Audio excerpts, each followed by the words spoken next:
Hello mga Megs! Ikaw ba ay hindi makapag-remix ng real videos kaya hanggang ngayon hindi mo pa na-unlock ang iyong remixer sa one-time achievement sa Reels? Kaya panoorin niyo po itong video hanggang sa dulo.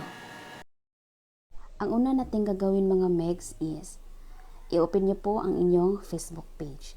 Tap profile na may tatlong guhit. Scroll down.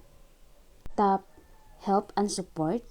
Next, tap report a problem. Scroll down. Tap continue to report a problem. Tap include.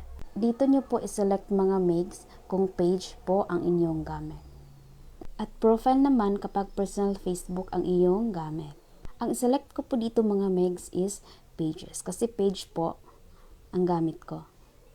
Dito mga Megs sa describe the issue, ang ilagay niyo po, Dear Facebook team, please I need your help so that I can unlock my remixer.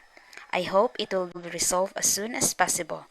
Thank you so much. Here's my profile link. At i-paste niyo po yung page link or profile link niyo po dito. Dito sa attachment mga Megs, i-upload niyo lang po ang inyong Reels achievements.